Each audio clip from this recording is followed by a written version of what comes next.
La Nouvelle-Orléans, Bâton Rouge, Lafayette, des villes américaines au nom bien français, les principales villes de la Louisiane. C'est un certain René Robert Cavelier de La Salle qui, en 1682, a exploré le bassin du Mississippi, a pris possession du territoire au nom du roi Louis XIV et l'a baptisé en son honneur. La Louisiane française, au début du XVIIIe siècle, est gigantesque. Elle s'étend des Grands Lacs jusqu'au golfe du Mexique. Mais les guerres vont peu à peu réduire ce territoire. La France doit céder l'ouest de la Louisiane à l'Espagne et le Canada à la Grande-Bretagne. Une partie des habitants francophones de ces territoires du Nord, appelés Acadies, vont d'ailleurs immigrer vers la Louisiane actuelle où on les appellera les Cadiens ou Cajuns. Ce démantèlement progressif va s'achever en 1803. Le premier consul Napoléon Bonaparte vend la Louisiane aux tout jeunes États-Unis pour 5 millions de dollars, plus 10 millions pour la Nouvelle-Orléans. Pour autant, l'immigration francophone va se poursuivre, venue notamment des Antilles et de la Caraïbe, des planteurs accompagnés de leurs esclaves, et le français se matine de créole. Mais malgré l'importance de la communauté francophone dans l'État, à partir de 1916, il est interdit d'utiliser le français dans les écoles. En 1921, la Constitution de Louisiane n'autorise plus l'usage que de la seule langue anglaise. Les Cajuns sont de plus en plus isolés. Un siècle plus tard, ils représentent encore presque 10% de la population de la Louisiane. Même si l'usage du français se perd peu à peu de génération en génération, certains se battent encore pour préserver la langue et la tradition. Billet retour en pays cajun, c'est un reportage de Fanny Allard.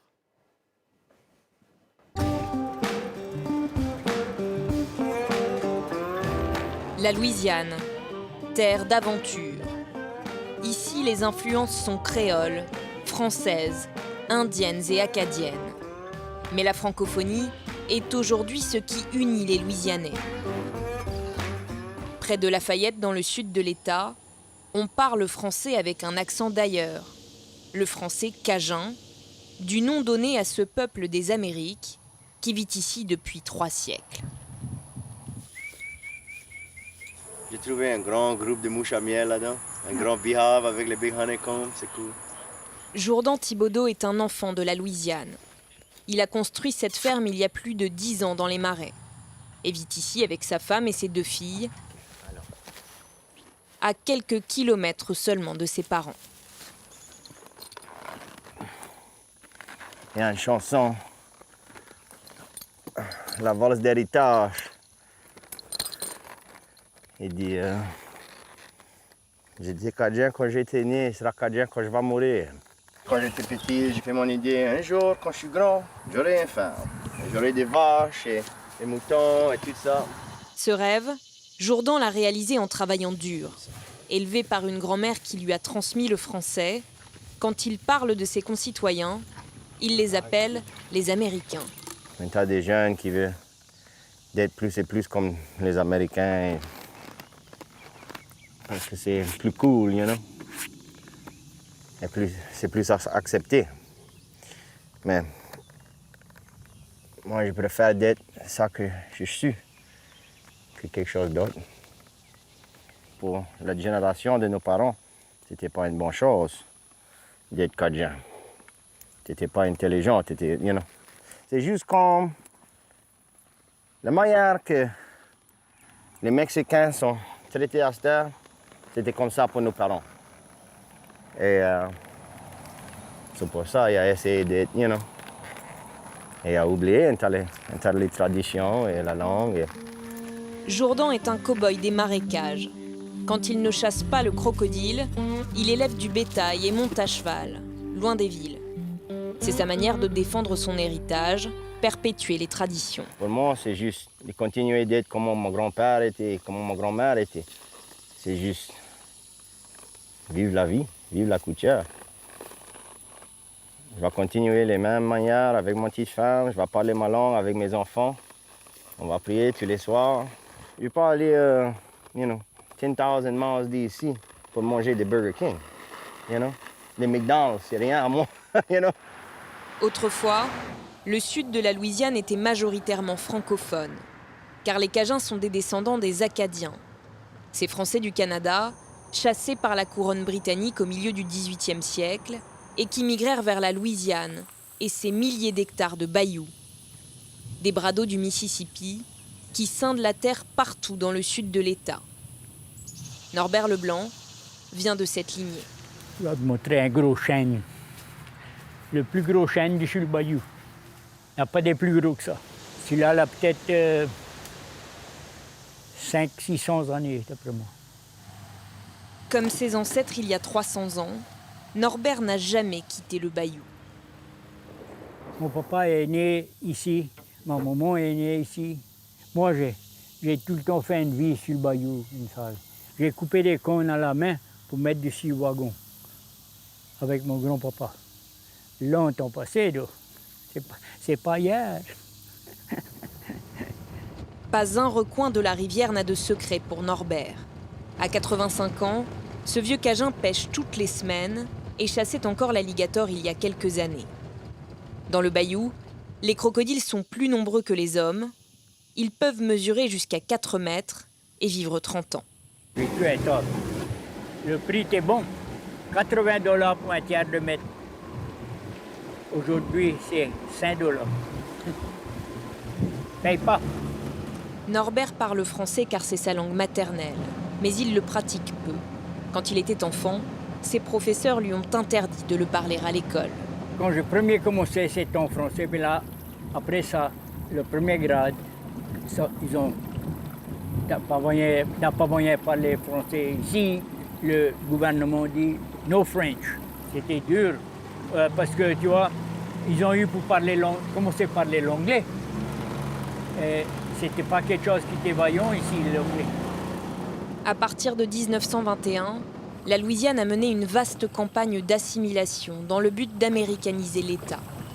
La Constitution a interdit le français dans l'enseignement. Les Cajuns ont été stigmatisés. Le jeune monde aujourd'hui, c'est juste l'anglais. C'est moi le vieux monde. Comme beaucoup de Cajuns de sa génération, Norbert n'a donc pas transmis le français à ses enfants. En Louisiane, les boomers, ces enfants de l'après-guerre, sont appelés la génération perdue. Celle qui n'a pas appris à parler français. C'est le cas de Francis Pavie. Ce peintre né à Lafayette de parents francophones ne parle qu'anglais. The French culture is very important to South Louisiana, New Orleans, here because of the Acadian culture. My mother was a Wagaspack, people that came from Alsace-Lorraine in the 1720s. When she was about, I guess, 6 or 7, she had to go to school, of course, and they prevented her from speaking French. They got extra work or, had to stay after school or write lines or things like that. Souvent punis sévèrement par leurs professeurs, les Cajuns abandonnent alors le français, et avec lui, une partie fondamentale de leur identité. À travers ses tableaux, Francis célèbre la culture louisianaise, une culture qu'il exprime avec le langage de la peinture, à défaut de parler français. We grew up primarily speaking English. They taught us English at school, and most of the television and media that we listened to, the radio, was English. I really do regret the fact that I didn't take advantage of learning French as a child, but I didn't know any better. All my friends spoke English. Dans les cimetières du sud de l'État, les noms sont des témoins de l'histoire. Champagne, Broussard ou Thibaudeau, ces familles catholiques n'ont jamais quitté la Louisiane, leur terre d'exil. Cyprès, c'est chez moi. Dans le marais, c'est un petit marais au bas-fond du ZES de Lafayette. J'aime mon petit voisinage. Jourdan Thibaudeau travaille dans l'industrie de la viande depuis qu'il a 14 ans. Il gère aujourd'hui sa société de production de boudins et de tasseaux, des spécialités locales. Ici, on cuisine du porc, des écrevisses ou du crocodile. En pays cajun, la nourriture est sacrée et métissée. C'est le meilleur. Parce qu'il a pris un tas de cultures pour faire ça. C'est pas seulement... Les monde croient que c'était seulement une qualité du monde qui a fait ça, mais c'était pas. Tu vois, le boudin a venu des Français, mais ça a changé quand il est arrivé et commencé à cuire avec les Indiens. Aussi les Africains sont venus avec les autres ingrédients. Et pour ça, c'est si bon. Parce que tu peux pas être le meilleur si tu es seulement une chose. Tu as besoin de la différence ensemble. À 35 ans, Jourdan est un fervent défenseur de la culture cajun, qu'il revendique jusque dans la cuisine. Les recettes et tout ça, c'est la vieille manière. On n'a jamais changé rien. C'est la même recette que nos grands-parents ont fait. Si je vais commencer quelque chose de nouveau, c'est pas la même couture, c'est une couture nouveau. C'était bon déjà, tu n'as pas besoin de changer quelque chose qui est bon. Alors que le français risquait de s'éteindre en Louisiane, un mouvement de réhabilitation de la langue naît dans les années 60.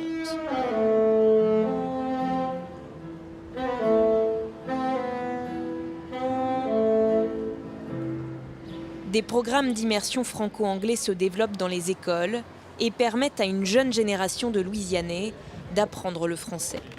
Will et Drake font partie de ces jeunes. Il y a 2 ans, ils ont lancé Télé Louisiane, premier média audiovisuel francophone de la région. 3, 2, 1. En Louisiane, on est très déconnecté avec notre histoire, notre littérature, notre héritage, qui est beaucoup plus riche de ce qu'on pense. Et on essaie de montrer aux Louisianais, ici, en Louisiane, mais aussi dans la diaspora, partout aux États-Unis et dans le monde, qu'il faut être fier de la Louisiane, de notre musique, de notre culture, de nos langues. Le jeune média compte 18 employés qui, chaque semaine, construisent une émission autour d'un thème différent. Ce jour-là, le tournage a lieu à la Nouvelle-Orléans, dans le quartier français du Vieux-Carré. Au programme, les créoles de couleur. Qu'est-ce que ça veut dire créole en Louisiane? Créole, c'est compliqué, ça veut dire beaucoup de choses pour beaucoup de gens, mais le terme, c'est d'origine portugaise et ça voulait dire autrefois né au Nouveau Monde. Avec plus de 260 000 vues cette année, le jeune média espère être bientôt diffusé à la télévision. Pour Will et Drake, l'avenir de la francophonie, c'est eux, la jeunesse louisianaise. On n'a pas une histoire le français, c'est quelque chose de folklorique, c'est quelque chose de très négatif en fait. Ça a été le récit, ça a été le stéréotype. Mais à ce jour, on n'a pas une mémoire pour ça. Pour nous autres, le français, c'est ça. Le français, c'est notre culture. Si on veut que ça continue d'être la Louisiane, il faut vraiment investir dans la musique, la culture, la langue et toutes les autres choses qui nous font différents et spéciales, je crois. Je suis noir, blanc, natif, n'importe quoi, je suis louisianais. Je suis louisianais, ouais. Et on doit apporter ça avec cette perspective chaque jour qu'on réveille. Manger, prier, travailler. Être cajun, c'est un mode de vie que cette communauté transmet de génération en génération à travers la tradition orale et la musique. Jourdan a appris à jouer du violon tout seul, sans partition, mais en écoutant les anciens. Petit, il suivait sa mère dans les concerts. Aujourd'hui, il chante avec sa fille.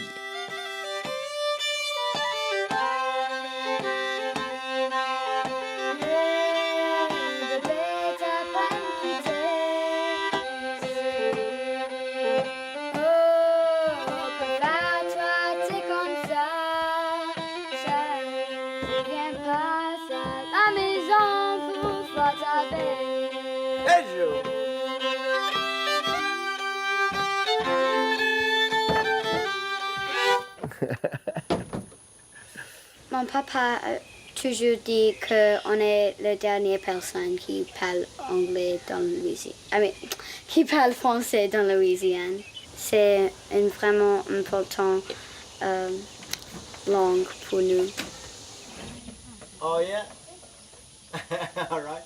Au long des entrevagues, et quand les rigaudins entendent ça, joli rigaudin, il faut danser. Du whisky pour boire. Comment voulez-vous rester chez vous quand les filles sont si belles au Villa-Pierre? Chamois-jour. La musique a aidé avec un tas de les jeunes qui parlent français.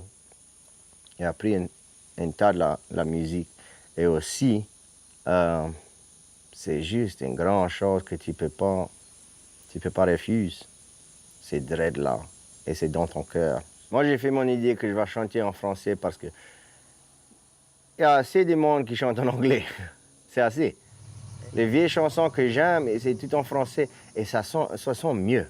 Jourdan élève ses filles en français, malgré l'omniprésence de la culture américaine. Un combat de tous les jours qu'il ne compte pas abandonner. Moi, je suis fier d'être ici.